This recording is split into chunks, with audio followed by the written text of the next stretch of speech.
The following announcement has been paid for by the WZWA Network. WZWA Sports. It's in the game. Welcome everyone back to the WZWA Network. Podcasting out of his home in Swanview. You're back with your boy Hogsley, and today we are looking back at UFC 290. A bit of housekeeping. I'm sorry this review's coming up late. I haven't been feeling the best, but I'm glad I got to it. I'm glad I get to share this with you right now because my God, what a card that was. That was insane. Just when I thought I'd seen fight of the year, another fight was even better. The matchmakers were on fire with this one. Look, it's leaving me speechless again, just like I was watching this. It was an absolutely incredible card from start to finish. If every card is like that in the UFC, you don't need any other sports. This is all you need because this was just so good. It was good. I don't want to even... I just have to tell you why it's good.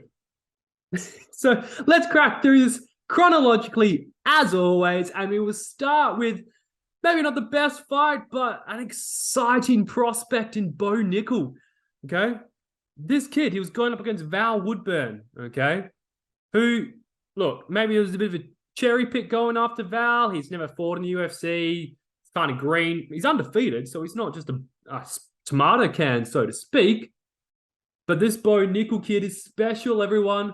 That was some special stuff I saw. He's coming off a decorated career in wrestling as it is, Nickal is.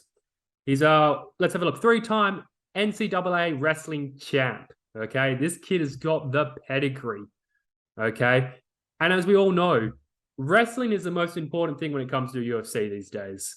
Okay, I'm a striking boy myself. I love striking. My sport is boxing. But when it comes to mixed martial arts, you can't strike if you're on the ground, and you can't do your jiu-jitsu if you're not on the ground, okay? And we'll touch on just how powerful wrestling is when we get to the main event. So this kid, he's got the stuff. He's got the right stuff. And so I'm going into this fight, I'm thinking, I'm actually a bit excited to see Val Woodburn. You know, I love a good upset. I love a good hype train that just flies off the rails. You know, someone that just gets their chance and takes advantage of it. Because that's what Woodburn had here. He had an opportunity, okay? He was meant to be, I think it said the contender. Yeah, the contender. But he gets called up to the UFC. And not even on a fight night, not even on the pre-card. He was on the main card, okay? Against this, what they kept saying is a blue chip prospect.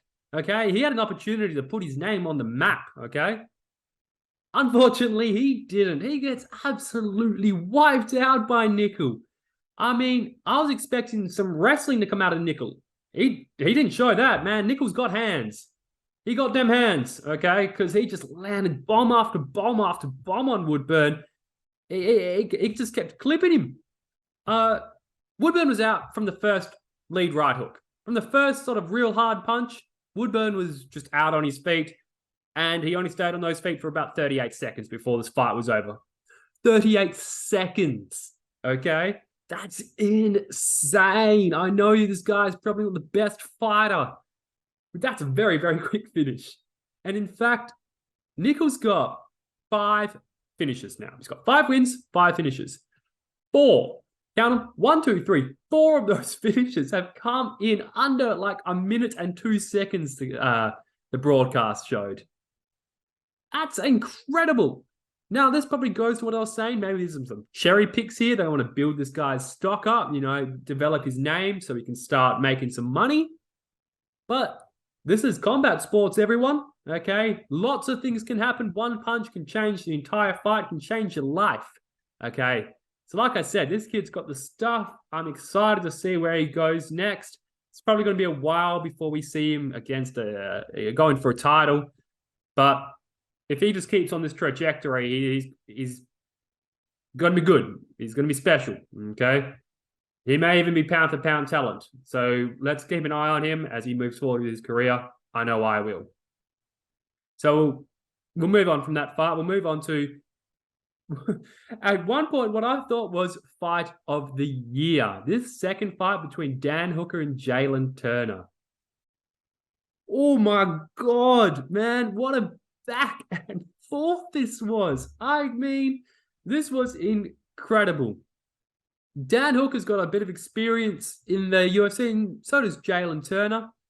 I think like the commentators, and I find this odd, so let me share this with you. The commentators kept saying that Turner has the look of a future champ. Okay. He has 13 wins and 6 losses. Now, I know UFC, you get losses, it's not big a deal, but we're talking almost like 50%, right? Not 50%, 30%, whatever the math is, 6 losses compared to 13 wins. Ain't the greatest stat line, everyone. So when they're saying he has the look of a future champ, I'm like, what? All right, well, let's see what he's got. And I got to say, I was actually really, really impressed by Turner's performance in round 1. He was so quick with his offense. These were very crisp, quick, and mostly accurate shots, especially their leg kicks. They just kept popping Hooker. And I was like, okay, this, he's obviously got the athleticism. And, he's got a bit of strength in him. He's got the kicks on him. I think kicks are very, very devastating in MMA. Okay, leg kicks can take you out. All right? Not that it's, I was on a different league, a different planet compared to these guys, but I used to do combat sports myself. And I remember copying a leg kick to the side of my knee in a tournament. And that was it. I was done, okay? My whole offense was shot. I couldn't throw anything. I couldn't move. And that was just from one of these leg kicks, okay? So I know how brutal kicks can be in combat sports. So, and we'll touch on a brutal kick in a second, but I got to touch on the end of round 1. He just Turner, he was just showing, he was showing great reach. He was showing great kicker variety, great counters, great combos. You think he's just blitzing Hooker. But then you approach round 1 and Hooker comes back. He comes back slugging away, throwing bombs himself, and it turns into this absolute slugfest. And round 1, it was so exciting. It was thrilling. I was engaged. I was like, man, where is Hooker getting this from? Where this courage, this ability to fight through and come back was incredible. But that show of determination or heart or courage or spirit or whatever you want to call it was nothing to what happens next. Turner throwing these great kicks lands one of the cleanest, hardest, most devastating kicks I have seen in MMA, okay? Right to Hooker's head. This was like I said, a clean, hard kick. And Hooker ate it. Didn't go down. I could not believe it. If I got hit by that kick, you'd see my soul leaving my body, okay? I'd be on another plane of existence before I even hit the ground. I'd be gone. But no, Hooker eats this kick and just fights through it. I can't believe it. I still can't believe it right now how he took that kick. Because, like I said, I'd be out. You'd be out. I reckon about 90% of people on this planet would be dropped by a kick that hard. It was incredible to see him go through it. But not only does he go through it, not only does he just wear it, he starts fighting back and winning this round. I can't believe it. I think he wins this round clearly because he starts landing these huge bombs that look like Turner's out on his feet. Turner looks like he's gone. He's ready to go. And then just as he's ready to go, Hooker not lands, but he locks in a rear naked choke. And that thing was locked in, everyone, okay? Locked in 100%. He was not getting out of that. If that round had 10 more seconds on the clock, it would have been a submission finish for Dan Hooker in the second round. Thankfully, or fortunately for Turner, he didn't have those extra 10 seconds. The bell goes, and he is saved by that bell. To have such a comeback after eating that kick, to basically winning the fight, absolutely incredible. in my opinion, up at that point in time, that was round of the year so far. From what I've seen so far doing these UFC reviews, round of the year. Okay. The slugging, the kick, the fact that it almost ended the submission, that was just, it was thrilling. It was very exciting. I was excited. So we'll move on to round 3. And I think this is where Turner's problem may come into with MMA, with combat sports. He gassed himself. He shot his bolt. He was gassed. He could not do anything. And that, I think that cost him this fight, because if he rings round 1, which I think he does, even though it ends in the slugfest, he definitely loses round 2. You got 3 rounds, you need to win at least 2 of them.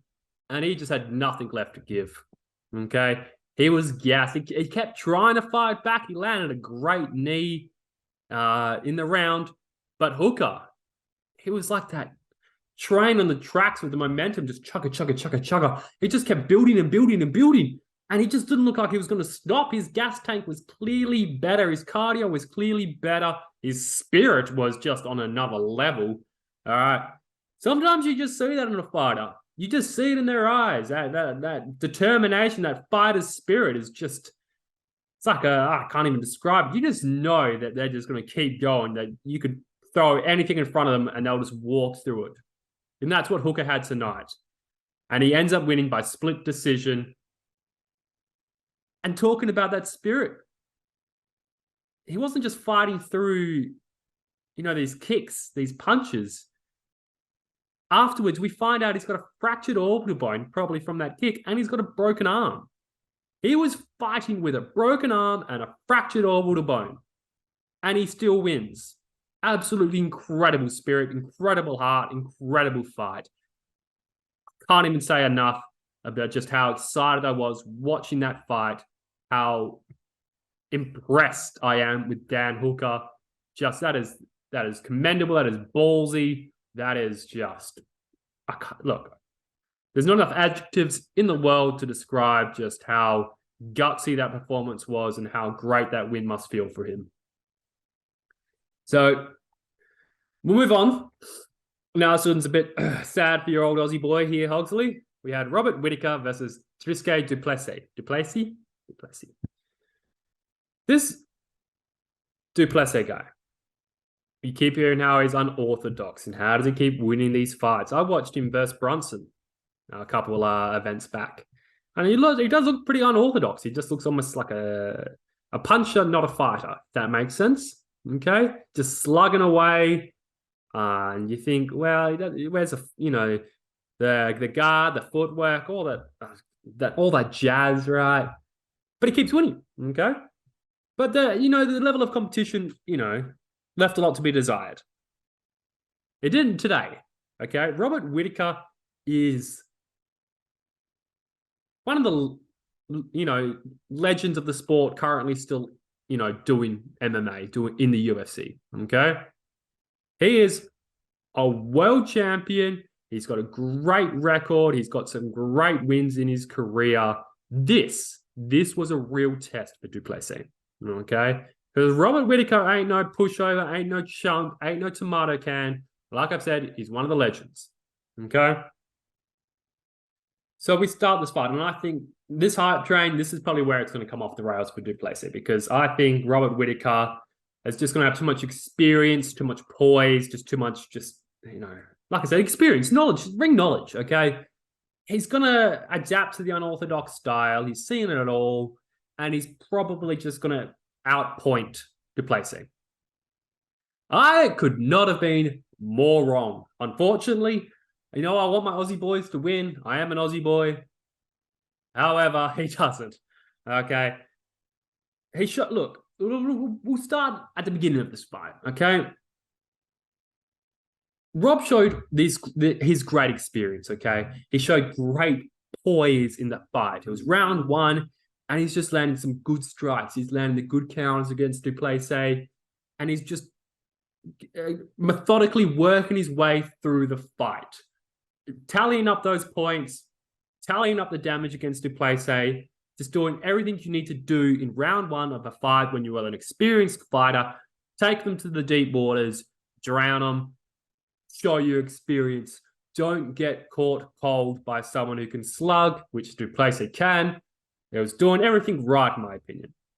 But Duplessis, I reckon, ends up stealing the round at the end because he gets Rob down into the ground and pound, and he busts Rob open, something fierce with some vicious, vicious elbows. Okay, when you talk about scoring a round and you talk about the winner of the round is who you'd rather be at the end of the round, I'd rather be Duplessis, okay? I would not rather be Rob at the end of that round because those elbows were cutting, they were brutal, they were painful, they were vicious. So I ended up giving the first round to Duplessis. For all that experience and poise Rob was showing, one mistake, and this happens all the time in combat sports, can cost you the round. It can cost you the fight. It can cost you your life, unfortunately, but that's a fact of the sport. So you move on to round 2. Now, the experienced fighter in Rob Whittaker, he needs to acknowledge this and he needs to come back and change up the game style, know what he's dealing with. He's felt the power now. He needs to give him his respect and adapt, okay? And I still, my money, if I put money on fights, which I don't, would still be on Rob, okay? But Duplessis, like I said, he's a puncher. He's a slugger. And he's got them hands. He's got some power behind his hands, everyone. Because he catches Rob with a straight right and it just drops him to his knees. The legs just jelly on him. They buckle. And Rob's down. So he drops Rob. And he just follows up with a bomb after bomb after bomb after bomb. And Rob, he doesn't know what to do. All he does is shell. He covers up and just goes into a shell and just starts eating these punches. There was no fighting back. There was no look like he was trying to get away from it. He was just trying to save as much damage as possible. And so the ref was left no choice. He jumps in, TKO win for Duplessis. I was shocked. I was absolutely shocked. This guy, what's that Jesse Pinkman mean? He can't keep getting away with it. He can't. He just keeps doing it. Match in, match out, fight in, fight out. He's just showing his own style of MMA, and it is definitely effective. Okay? People might say Rob's past his prime, too much, mileage. Rob thinks he's the best he's ever been in his career. Well, if he's the best he's ever been, he's just beat the best Rob Whittaker we've ever seen. Okay? I don't know if that's true. But this kid, he's got a title in his eyes now. He's got a title shot lined up now, okay? And that is with none other than Israel Adesanya, okay? Who we all know is one of the pound-for-pound talents in the sport. That guy is something special. I know I missed his most recent fight reviewing that, but I did go ahead and watch it back, and he's a cold-blooded killer, everyone. He catches that guy cold and knocks him out. Ooh, that was brutal. That was a brutal finish. I can't remember who it was against. So we know how devastating, how good Israel Adesanya is. So naturally, we see this all the time in combat sports. He gets the win over Rob Whittaker. And who enters the ring? Israel Adesanya. And it's making me laugh even now. My God, Adesanya, what are you doing? You're trying to trash talk. I get that. Now, I'm going to try and say what he said, but I'm going to swap out one particular word for the word ninja. Okay? And I think you can gather what word Adesanya was actually saying if you haven't seen the card. He's like, you're my African ninja, okay? You're my ninja. Let's go, ninja. I'll show you where you're from, ninja. You ain't my ninja, right? He just kept dropping the N-word time and time again. This is like live TV, isn't it? Like, I know combat sports is probably rated to MA if you're watching it anywhere. I don't really know. But most sports, I don't think you should be saying that word time and time again. What is it? Ancestry.com? Like, remark you made during the trash talk? It made no sense. Like, you do your Ancestry.com, it'll show you where you're from. Show me where I'm from. I'll show you where you're from. What is he on about? Just say you're trash, you're garbage. I'm gonna kick your head in. That was weird, wild stuff. I will give credit to Duplessis for at least giving his credit and props to Rob Whittaker, saying he's one of the greats. Always respected, but I respect the respect. I appreciate all that. However, one thing I don't appreciate or like very much, and this may be divisive or controversial, but this is my opinion, is giving daps and props to Donald Trump. Okay? I won't touch on the political side of his presidency. I live in Australia. What he didn't really affect my life. However, I do know this. He's twice indicted now. He's a misogynist who bragged about sexually assaulting women, and he's also made fun of disabled people. This guy, based on just those things alone, is a piece of shit. Okay? I'll say it. I don't care if you disagree with me. The guy is a piece of shit. All right? I get that he did a lot for boxing back in the day, making Las Vegas the mecca of boxing. But he ain't that guy anymore. He should not be getting respect from anyone. He should be shunned. He should be looked down upon, okay? Because he is a piece of shit, okay? So Duplessis dapping him up, whatever the word is, give him a handshake. Why? Why? It's enough that he's sitting ringside. Dana White's your mate. Okay, Trump's mate or whatever. He's there. Who gives a shit? But all the celebrities going up and handshaking him and talking to him and treating him with respect, he deserves none of that. Okay? The guy, look, it's just getting me heated, and I'll keep going on and on about it. Like I said, I don't know the political side of things. Okay? Other than maybe he was like selling America out to other people by stealing secrets or whatever. All right. I just don't get it. I don't get the cult fandom for this guy. It's just, whatever. Let's just move on. Okay. Let's move on to something better. And that is what, in my eyes, is the definite fight of the year. This might be, we're only 3 years into the decade. This might be fight of the decade. That's how good this coming fight was. And that fight was Brandon Moreno versus Alexandre Pantoja. So these two fighters, they've obviously got a bit of experience with each other. Pantoja with a decision win back in 2018 over Moreno. Yeah, but that was 5 years ago. That's a long time in the professional fighting world, in their careers. A lot of experience to be gained. You're going to grow up, age, just get better. So, and obviously their careers have taken two different paths. Okay, with Moreno eventually getting the championship belt, and now Pantoja once again gets a crack at him to win that belt off him. Okay, and man, this is a fight so nice. You've got to watch it twice, everyone. If you haven't seen this fight, don't even watch the highlights. The whole fight is a highlight. Just go back and watch it, because I couldn't even put down my notes when watching this. I couldn't look away from what I was seeing. The action was absolutely incredible. Okay? And look, I'll just throw out the stats at you, because that's going to show you just how this was a war. Okay? We talk about Mexican style in boxing. Moreno's from Mexico. I think Pantoja, Brazil.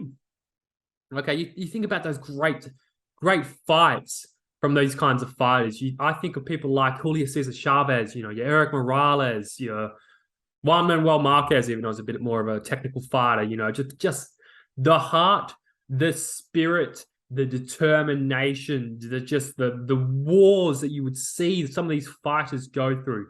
That was what I was witnessing right now. This was like Hagler versus Hearns. This was Molina versus Matisse.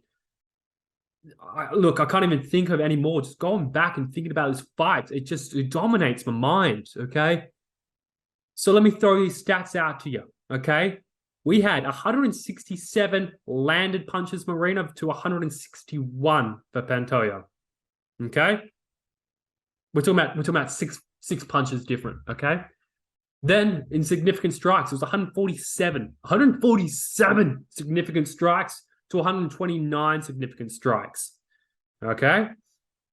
And these weren't just like a tippy-tap kind of hook.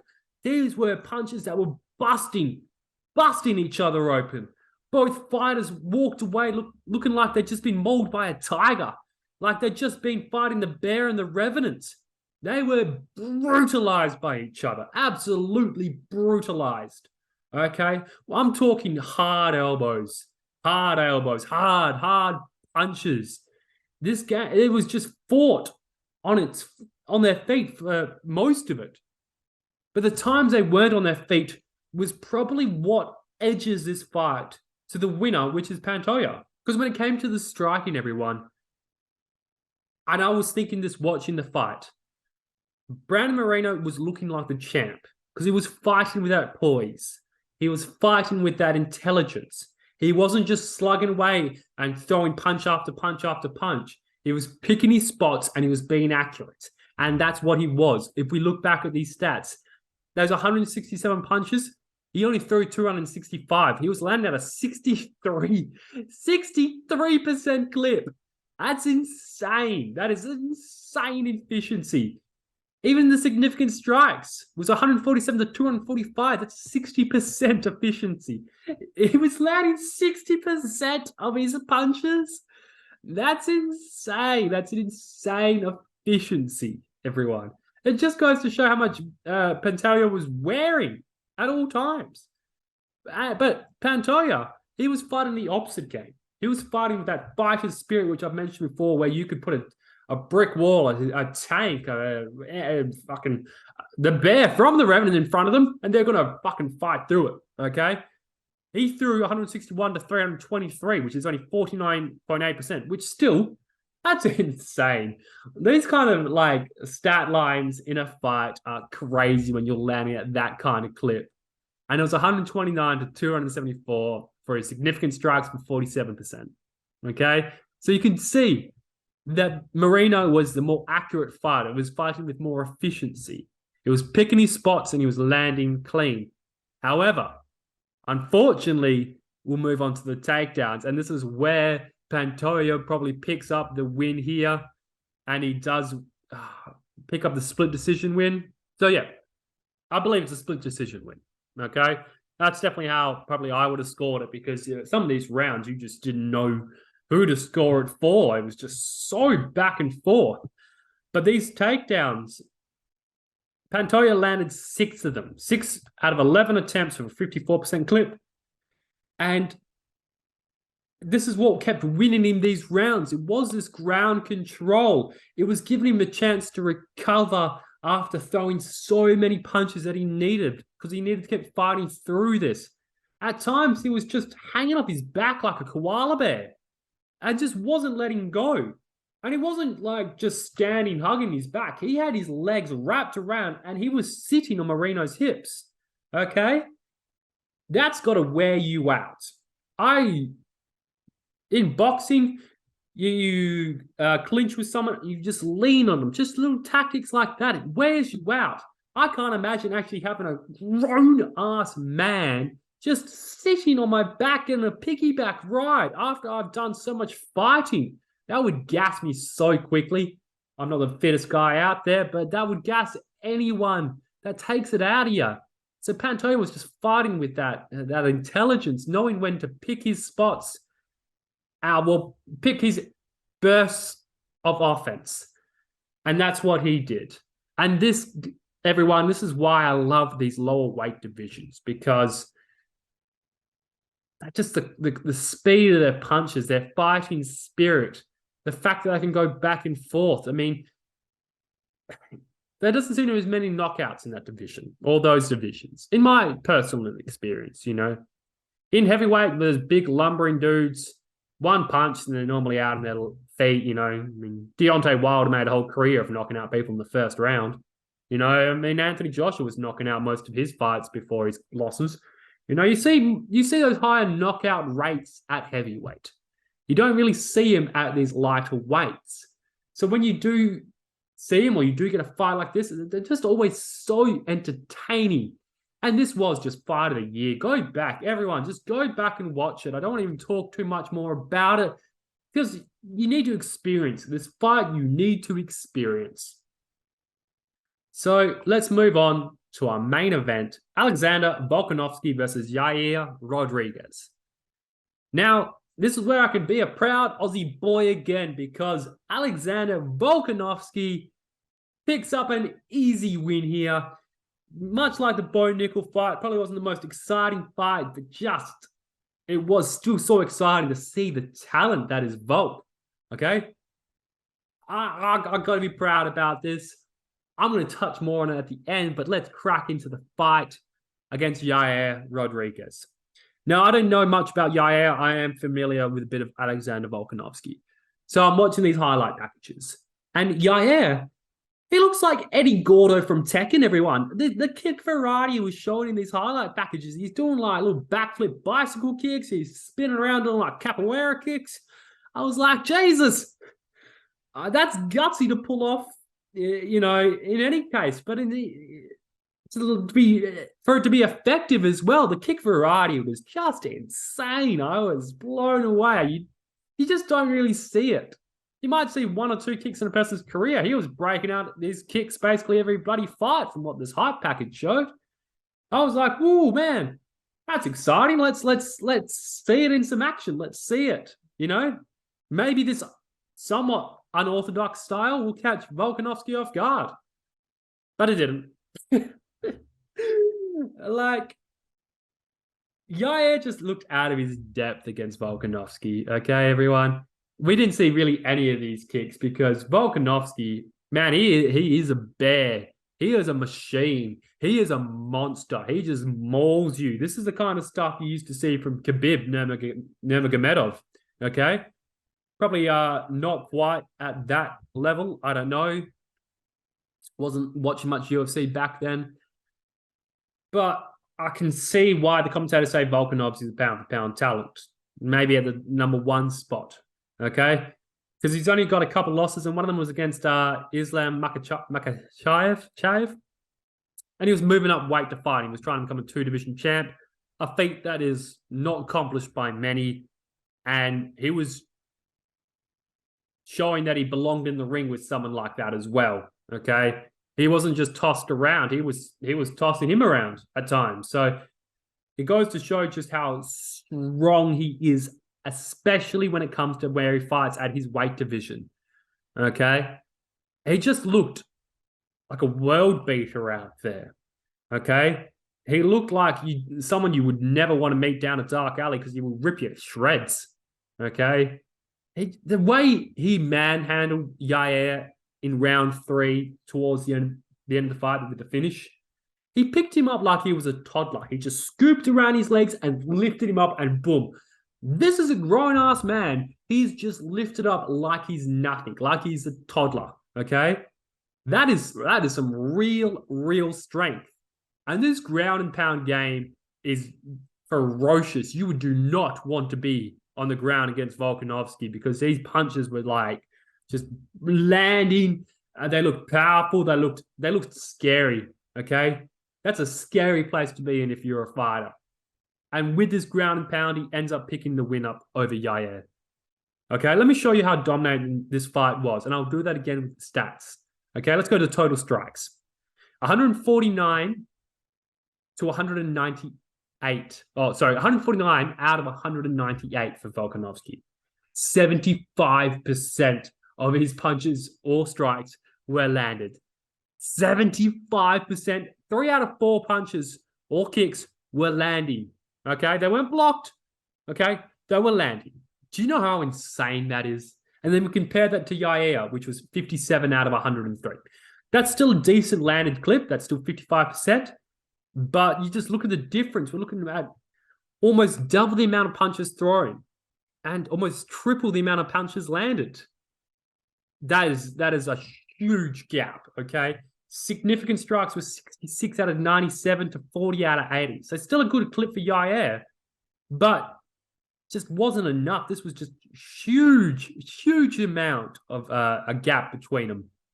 And that's not even getting into the takedowns. This wrestling ability that Volkanovski has. He has got some great wrestling ability. Landing 7 out of 12 takedowns to Yair's 0. Okay? when you do not want to be on the ground against Volkanovski, you can't be letting him land 7 takedowns. That's a huge number, and clearly just dominated the fight against Yair. So he ends up picking him the 3rd round stoppage in what my eyes was just a manhandling performance, just dominating, just scary. Okay. I don't know who he fights next. I think maybe the rematch against Islam would be good. See if he can get it done, become the 2-weight world champ. But other than that, just, oh, Jesus, he's good. So final notes on the card. Obviously, I think this card's the best one I've ever seen. But what I do want to talk about, especially as an Aussie boy, is how disrespected Alexander Volkanovski is here in our country. I don't know if you all know this, if you're watching from another country. This guy, despite being a pound-for-pound talent, despite being a champion, is not a household name. Not even, is he not a household name? Is he not even talked about? Like, among, like, just general news outlets, you know? I mean, people like Tim Su, who I love and I'm very excited for, gets more mentions and is talked about more than Alexander Volkanovski, okay? I don't get it. We should be cheering this guy's name from the streets. These fights that he has should be big events. I think more people know Rob Whittaker than they do Alexander Volkanovski, okay? I don't get it. I really don't. This guy is clearly disrespected and not acknowledged in our own country, okay? And it's not like as a country, we've got a lot of great sports stars that we can, like, think proudly of, okay? We've got people like Don Bradman, okay? Obviously one of the greats. We've got Leighton Hewitt, obviously in tennis. You know, was really good for a very, long time or short time. He was good. I remember him. But other than that, I mean, we've got our AFL stars, but other countries don't care about our AFL stars, okay? This guy is fighting on the world stage, representing our country, and he is not talked about enough among Australians. If I go walking down my street and I knocked on all my neighbors' doors and I asked them, who's Alexander Volkanovski? I guarantee you about 90% of them wouldn't know who I'm talking about. That is shameful. I don't have a solution for it. It's just we love AFL, cricket, and rugby more than we love anything else. So it's just kind of the way it is. Unfortunately. Oh, Ash Barty, another one. Feels good. Gotta throw some love to our women as well. So I don't get it. I think he definitely needs a lot more acknowledgement here in Australia. So, but that's it. That's the end of my review for UFC 290. Thank you for being here with me today. I hope you've enjoyed it. Like, comment, subscribe, all that good shit, and I will see you down the road. Network, that's the way we play. Good God Almighty. Network, that's the way we play. Get puppies. Network, that's the way we play. Get. The following announcement has been paid for by the WZWA Network.